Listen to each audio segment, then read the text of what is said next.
de 0 a 3, que sería como el máximo, y lo único que hacen, o sea, 0 es como nunca o casi nunca, que sería la primera columna. O sea, vamos así. La primera columna es 0, esta vale 1, esta vale 2 y esta vale 3. ¿Vale? Y ya lo único que hacen es ir sumando cuánto sacó de cada columna y listo. Esto está muy fácil en la forma de calificar. Y aquí abajito viene la forma de interpretar.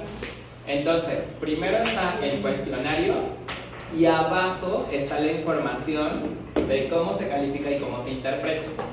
Tengan mucha precaución, por favor, porque después están ustedes aplicándolo y entonces no se dieron cuenta y piensan que esto que está aquí es del cuestionario de abajo.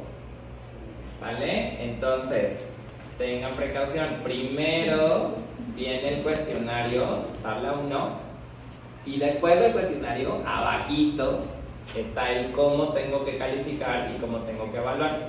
Entonces, la tabla 2 en realidad empieza aquí. ¿Sí estamos? Ahora, tengan mucho cuidado porque aquí cambian. Fíjense, respuestas 1, 2, 4, 5 y 7 tienen una forma de evaluar que va de 1 a 4. Pero las otras preguntas, o sea, la 3, 6, 8 y 9, van al revés, del 4 al 1. Entonces, yo creo que podrían ustedes marcar en el cuestionario, estas preguntas van del 1 al 4 y estas otras van del 4 al 1, para que lo tengan como súper claro, o sea, cuánto vale cada una de las preguntas y al momento de hacer la sumatoria de los puntos, pues les quede correcto, porque luego por eso andan diciéndole a la persona que tiene una mala relación con su papá y no sé qué, y ni siquiera es cierto, o sea, lo calificaron mal y entonces ya la otra persona se va a ir con líos en su cabeza y de repente pasan cosas, ¿ok? Entonces, tengan precaución en cómo evaluamos y cómo interpretamos eso.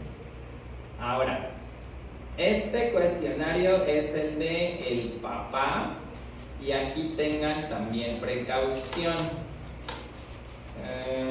porque también es al revés.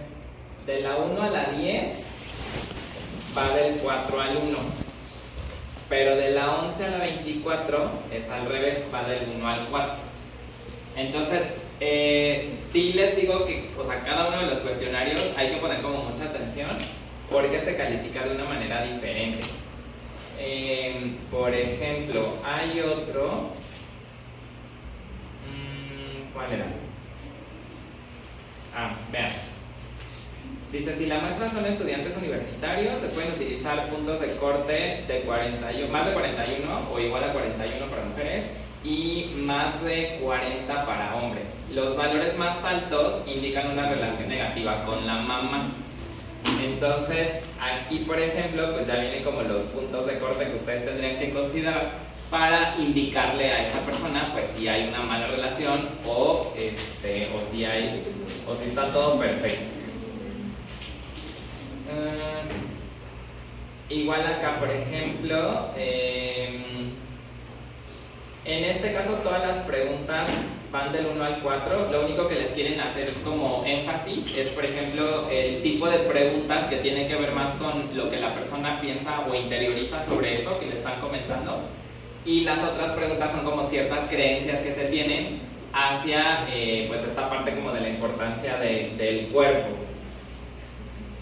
Y la primera me parece...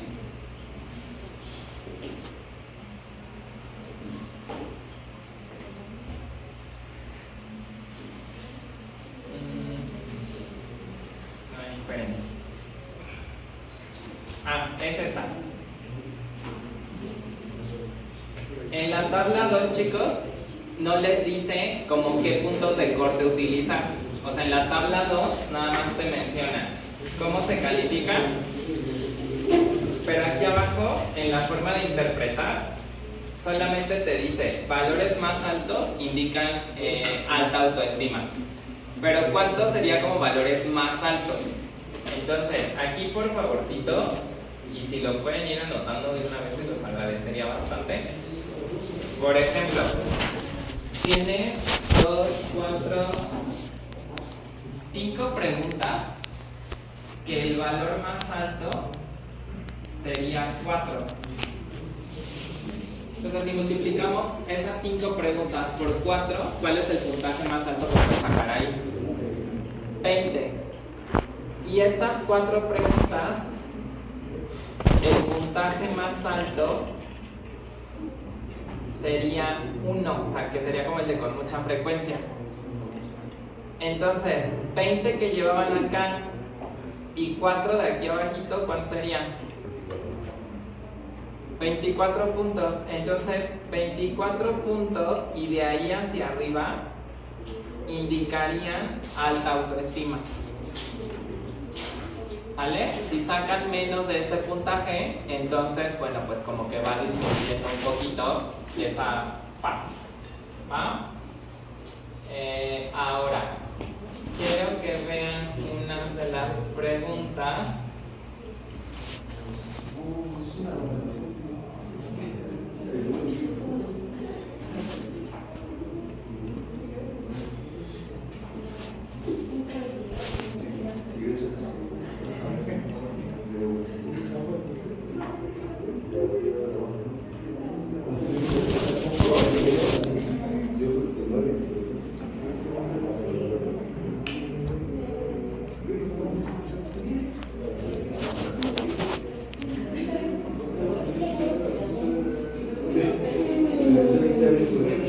O sea, vean por ejemplo la 14. ¿Qué onda con esa pregunta? ¿Qué alcanzan a leer?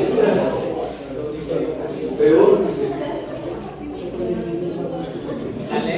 Entonces, o sea, la redacción de las preguntas, pues también sí está como muy, ¿no? O sea, también para que pues ustedes tengan precaución en la manera en la que nosotros estamos preguntando eso, ¿vale? Bueno, ya. Eso sería lo que vamos a hacer el viernes. ¿Sí estamos? Ok, vamos entonces a empezar, chicos, con el siguiente tema.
Está como muy presente entre nuestros jovencillos mexicanos.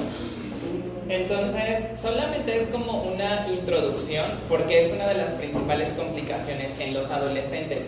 Ustedes posteriormente llevan una materia específica en donde ven toda la parte de tratamiento, pues desde la perspectiva como de psicología de cada uno de estos trastornos de la conducta alimentaria.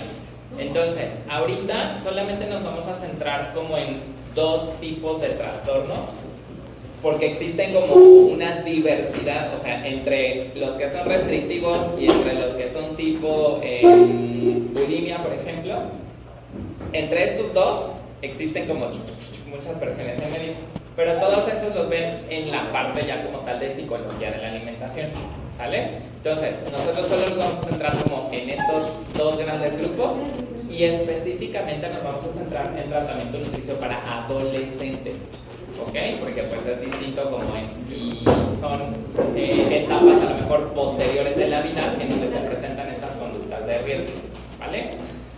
Entonces, bueno, algo que comparten pues todas estas situaciones de los adolescentes es que pueden presentarse complicaciones médicas y entre los, digamos como 4 o 5 grandes grupos de complicaciones tenemos aquí los primeros 3, que serían desnutrición, mala nutrición o situaciones que tienen que ver con vómitos autoindusivos. Entonces, en la parte de desnutrición, por ejemplo, bueno, ¿qué complicaciones pueden tener los pacientes que están cursando con esta parte? Evidentemente, pues para tener un diagnóstico como tal de desnutrición requerimos un IMC por debajo de 17.5, pero además de eso, que cumplan con esta parte de los criterios GLIM. No sé si han escuchado hablar de ellos en alguna otra materia. ¿No? ¿No les han hablado de esa parte de los criterios GLIM? Bueno, lo vamos a revisar con más detenimiento en la siguiente clase. Si quieren ir buscando el tema, a lo mejor como para que quede un poquito más claro y ya solo resolvamos dudas, se los agradecería bastante. Búsquenlos así en Google como criterios GLIM para desnutrición. GLIM, digo GLIM. ¿Sale? Estos criterios aplican para, pues como para cualquier paciente, independientemente de si tiene trastornos de la conducta alimentaria o no. Ajá. Entonces, bueno, esta parte como de diagnosticar desnutrición solo con IMC ya está quedando un poco como en desuso. Ahora, además de ese IMC, necesitamos que se consideren justo estos criterios que se dividen como en dos cosas, ¿no? Criterios que tienen que ver como con la parte clínica y criterios que les llaman científico. Entonces, bueno, ya con más detenimiento lo vemos en la siguiente clase, pero si quieren echen ahí como una ojeadita antes. También dentro de la parte de complicaciones de desnutrición, pues tenemos, por ejemplo, en el caso de que las pacientes sean mujeres, pues la presencia de amenorrea. Ubicamos este término de amenorrea, ¿qué significa? La ausencia del ciclo menstrual, exactamente. ¿Por cuántos meses? 3 meses. Ajá. Antes se consideraban 6 meses para poder dar como diagnóstico de amenorrea, pero ahora a partir de 3 meses de ausencia de periodo ya se le considera como tal. Entonces, pues justo la desnutrición te lleva a alteraciones en tu ciclo y entonces si hay ausencia de ese periodo durante 3 meses, entonces ya se considera como tal. ¿Qué otras cosas puede causar la desnutrición? Osteopenia, osteoporosis, disminución del volumen cerebral, o sea, se les hace más pequeño el cerebro. ¿Qué pasa?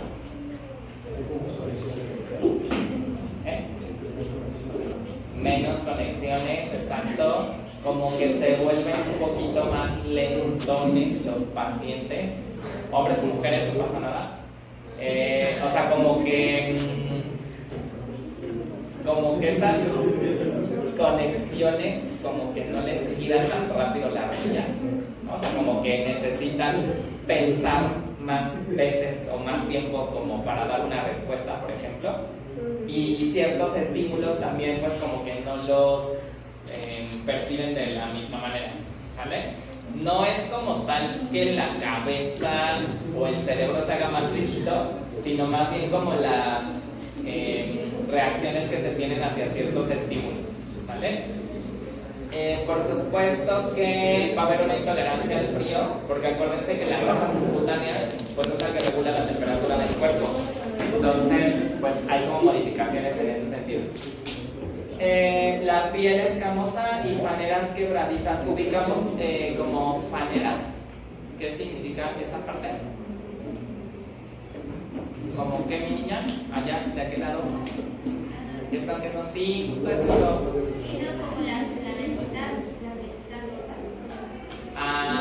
Es como cuestiones que tienen que ver con la piel, pero puede ser como la estructura. O sea, puede haber alteraciones a nivel como vasitos sanguíneos que se rompen, como resequedad, por ejemplo, en mucosas, la boca, la nariz, los ojos, ¿vale? Entonces es como un múltiples síntomas, pero tienen que ver como con la piel y las mucosas, ¿vale?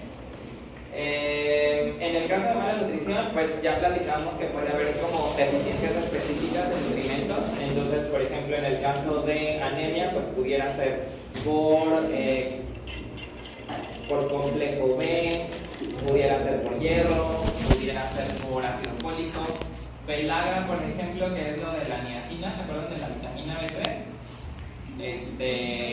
Y bueno, hay como deficiencias como muy particulares.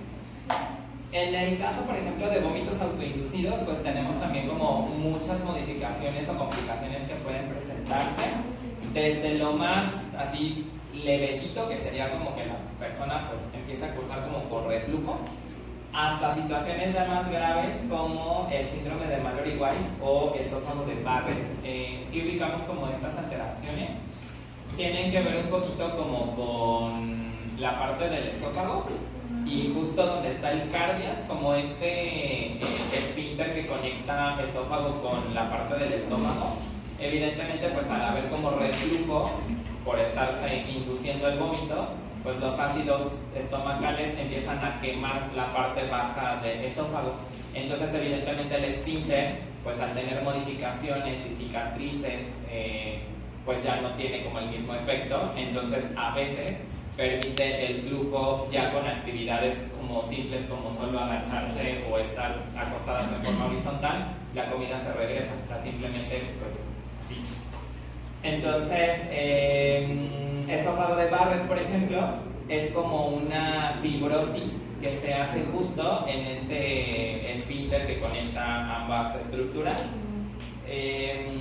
También puede haber deshidratación, por supuesto, modificaciones en la parte como de los electrolitos, potasio, sodio, cloro, y eso modifica también la parte metabólica. Por supuesto, hay desgaste en el esmalte de los dientes, problemas como gingivitis, hipertrofia parotidia. Ubicamos también qué es eso. ¿Cuáles son las parótidas? Las glándulas que están donde. Ajá, son glándulas que producen saliva, exactamente. Entonces, el estar tantas veces al día provocando el vómito, pues hace que crezcan, o sea, una hipertrofia, ¿sale? Y entonces la paciente parece como si tuviera paperas, o sea, crece esta parte de aquí y se hace como más grandecito, pero pues evidentemente es como una reacción al estímulo frecuente de estar, ¿no? Es también como que dicen que es la cara de luna, algo así. Ajá, pues sí, porque finalmente como que se hace redondito, ajá, sí.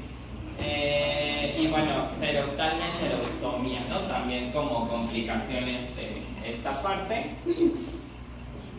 Ahora, si nuestra paciente está teniendo, por ejemplo, conductas compensatorias, como utilizar laxantes o diuréticos, pues evidentemente también va a traer como complicaciones graves. En el caso de laxantes, bueno, pues lo primerito que ocurre pues es una tolerancia al efecto, o sea, es decir, si antes necesitabas cierta cantidad de laxante para poder tener un efecto, como cualquier fármaco, pues evidentemente va a generar resistencia y entonces vas a necesitar más dosis para tener el mismo efecto que tenías antes. Deshidratación y acidosis metabólica también, modificaciones en el pH de la sangre, por ejemplo. En el caso de diuréticos, pues va a haber deshidratación, va a haber niveles de potasio bajo en sangre y eso pues también va a regular, va a tener como modificaciones en la presión. En el caso de que la paciente o el paciente esté presentando un exceso en el uso de enemas, por ejemplo, o lavado, pues también hay deshidratación y modificaciones en el pH. En el caso, por ejemplo, que esté teniendo pues como un consumo habitual de medicamentos anorexigénicos o que contengan hormona tiroidea, pues aquí hay también como algunas modificaciones importantes. Hay cambios de humor, hay irritabilidad, insomnio, por ejemplo, psicosis.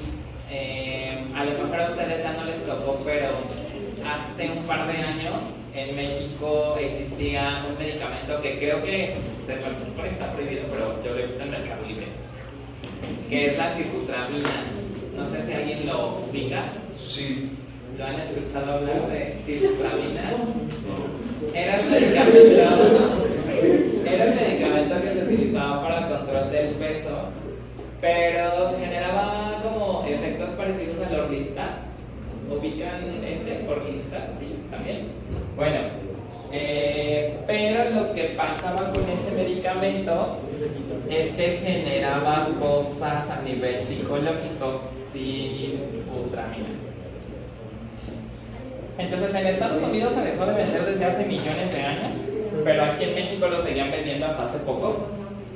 Y entonces la cuestión es que empezaba como unos rollos como esquizofrenia o como cosas así, o sea, los pacientes escuchaban ya voces y traían así como delirios de persecución y como cosas bien locas a nivel psicológico. Entonces esos efectos se documentaron en Estados Unidos desde hace muchos años, pero aquí en México se seguía vendiendo ese medicamento. Entonces, por ejemplo, en la parte como de medicamentos que se utilizan justo pues, para ese control del peso, hay esta parte como de psicosis, ¿no? Entonces, hay medicamentos que sí modifican como el estado de ánimo y como esta cuestión psicológica. Entonces, más o menos, ajá, como, como, pero en este caso más bien era como unas cosas como de cambios de personalidad o sea, no tanto como que se olvidaran cosas o demencia, sino más bien como unas ondas así muy extrañas. Entonces, yo sí alcancé todavía a tener contacto con personas que tomaban ese medicamento y sí era un rollo como de que al principio, o sea, estaban bien así normal 5 minutos y 5 minutos después ya estaban así como de que así súper irritables y, o sea, era una onda de cambios de humor bien locos. Entonces, bueno, son como de complicaciones que pueden presentarse en esta parte, les digo como de que los pacientes ya estén teniendo alguna conducta compensatoria, ¿vale? Ahora, hay algunos trastornos que les llaman trastornos no especificados. ¿Alguien ubica cómo se llama el librito que usan todos los psicólogos, psicoterapeutas para dar diagnósticos a los trastornos? ¿El qué? El DMS. Ajá, el DMS, sí, exactamente. Creo que ahorita van en la versión como en las 6 o 7, ¿no? ¿En las 6? Ok. Creo que en alguna parte de la diapositiva aparece eso del DSM, pero creo que trae como la versión 5 o 4, no recuerdo. Pero la actual creo que va como en la 6, ¿vale? ¿Qué es eso del DSM? Es como un manual que les sirve a los profesionales de psicología para diagnosticar todos estos trastornos psicológicos. Entonces, evidentemente, bueno, pues ellos se apoyan de estos manuales justo para poder hacer el diagnóstico de pues estas conductas que estamos hablando. Ahora, hay algunos trastornos que les llaman así, trastornos no especificados, o sea, que ni cumplen con criterios de anorexia, pero tampoco cumplen 100% con criterios como de bulimia. Entonces están como en el limbo entre algunas de esas dos cosas, ¿vale? Específicamente de la parte de nutrición, algunas de las cosas que pues, tendríamos que estar como ubicando para saber que sí tiene esto la persona es, por ejemplo, que existan episodios como de atracones.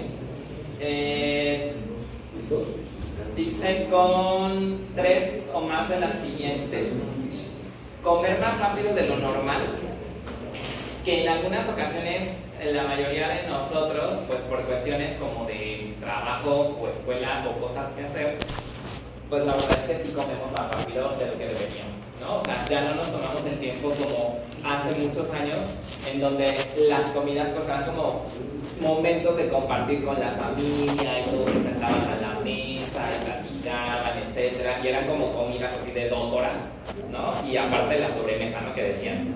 Entonces, actualmente, bueno, pues si bien nos da una comida dura, ¿qué les gusta? 20 a 30 minutos cuando lo hacemos pues más o menos lento, ¿no? Entonces, eso sería, por ejemplo, uno como de estos criterios para decir, bueno, tienes conductas de riesgo. Comer hasta sentirse incómodamente lleno, esa sería como otra característica para decir que tenemos estas conductas. Comer grandes cantidades de alimento aun cuando no se tenga hambre. Comer solo porque la persona siente vergüenza por la gran cantidad de comida que se ingiere, ese sería como otro factor de riesgo. Sentirse a disgusto con uno mismo, deprimido o culpable después de comer.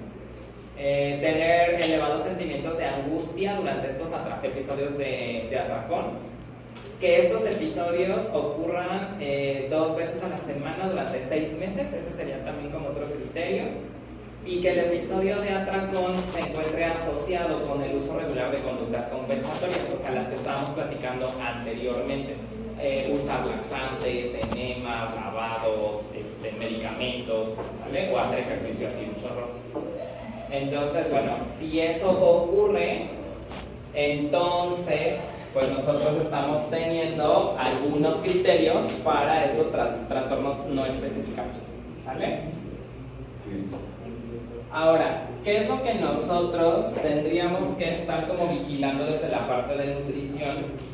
Dice que la persona no practique ayunos de más de 12 horas o que haga ejercicio excesivo con el mismo propósito como de perder peso, que exista disminución del peso pero que no sea secundaria a alguna causa médica,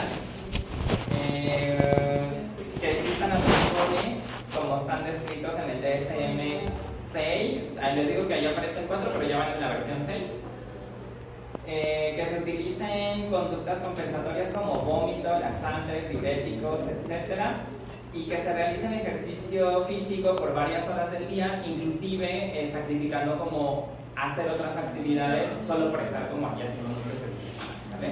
Eso sería como algo pues que nosotros tendríamos que estar identificando en nuestros pacientes en las primeras entrevistas que tengamos con ellos. Ahora, ¿qué tendríamos que estar haciendo en la primera consulta? Pues haciendo la valoración. Finalmente son adolescentes, entonces nosotros pues necesitamos seguir utilizando percentiles para poder buscar pues su peso, su estatura como ideales, ¿vale?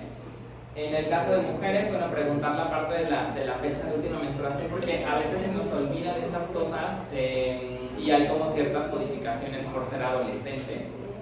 Y también si existen pues como estas conductas que estamos platicando en las diapositivas anteriores, cuántas veces a la semana ocurren, ¿vale? Y si hay como uso de conductas compensatorias o no.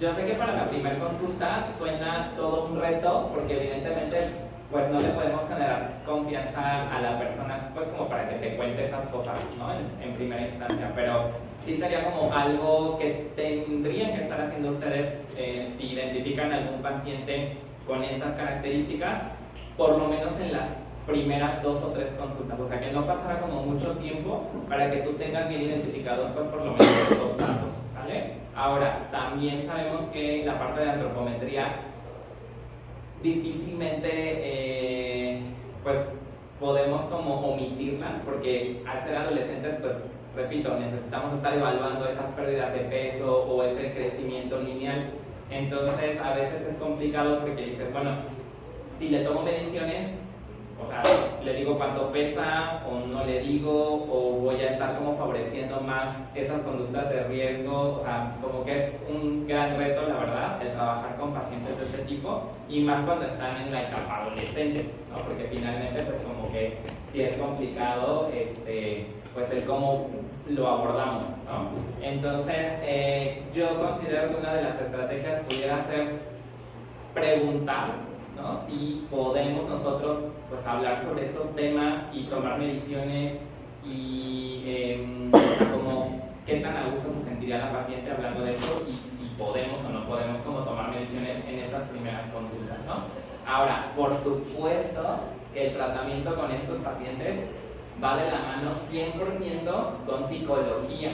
Entonces, psicología en algunas ocasiones puede ayudarnos muchísimo a decir, oye, ¿sabes qué? Esta semana ni le toques el tema del peso, ¿no? O esta semana nos fue súper bien, hay como mucho progreso, mucha disposición, entonces puedes hablar de estos temas, ¿no? Pero tú necesitas estar en contacto pues, muy directo con el profesional del área de salud mental para que pues puedas avanzar como en este sentido, ¿no? O sea, porque a lo mejor tú tienes toda la intención de hacer antropometría, pero si en la terapia no le fue como tan bien, pues tendrás que esperarte a lo mejor una semana más hasta que se pueda, ¿no? Pero sí es como bien importante, pues, trabajarlo en conjunto con psicología. Regálenme 2 minutitos más y ya nos vamos. ¿Qué otra cosa hacemos en las primeras consultas, chicos? Una historia de peso. Hay que preguntar cuál ha sido su peso mínimo, cuál ha sido su peso máximo y también algo muy importante, cuál es el peso al que quiere llegar. Porque a veces no tienen ni idea, o sea, simplemente es como, pues lo estoy haciendo nada más porque pues me siento bien, me siento a gusto, quiero hacerlo, pero no tenemos como un objetivo de, bueno, ¿y a dónde quieres llegar? Pues haciendo eso, ¿no? Entonces, si nosotros no visualizamos esa parte, pues tampoco identificamos como la gravedad del problema, ¿no? Entonces, no sé, a lo mejor hace tiempo estaba como el reto de la cintura del tamaño de la hoja de papel, ¿no? Entonces, a lo mejor si eso te lo da como referencia, tú dices, ah, no, pues está muy grave, ¿no? O cosas así. Entonces, o sea, ¿cuál es el objetivo? ¿Hasta dónde quiere llegar? ¿Sí me explico? O sea, ¿por qué lo hace? ¿Para qué? Y bueno, en las consultas subsecuentes, ¿qué es lo que valoramos? Dicen los mismos parámetros, pero ya no volvemos a hablar de esta parte del peso. O sea, justo eso lo haces una sola vez y ya, jamás se vuelve a tocar como el tema, ¿no? Porque sí es importante, les digo, tener como mediciones basales, pero ya como que estar constantemente hablando de eso, pues como que ya no está tan fácil, ¿vale? Entonces, bueno, lo importante es sí ubicar esto del peso mínimo y máximo que ha tenido durante pues, los meses recientes, pero ya no volvemos a tocar el tema. Luego, hacer una exploración física completa, incluyendo la parte de signos vitales y una revisión dental, porque justo como platicábamos hace un rato, hay algunas complicaciones que tienen que ver pues justo con los dientes y con la salud oral, bucal. Y bueno, por supuesto, habrá que pedir pues bioquímicos de todo, exámenes de laboratorio de todo, hasta electrocardiograma. En algunas ocasiones no lo sabemos interpretar nosotros, pero en el expediente es importante tener como toda esa información y que alguien más, algún experto, le dé cierta interpretación, porque como vimos, hay modificaciones inclusive hasta en los niveles de tensión arterial. O sea, como hay deshidratación, como hay modificaciones en minerales y electrolitos, por supuesto que la parte cardiovascular también sufre. Entonces, pues hay que estar como checando eso. ¿Vale? Bueno, chicos, vamos a dejarle hasta aquí. Ya me recuerdan, por favor, que nos quedamos en esta diapositiva. Los veo.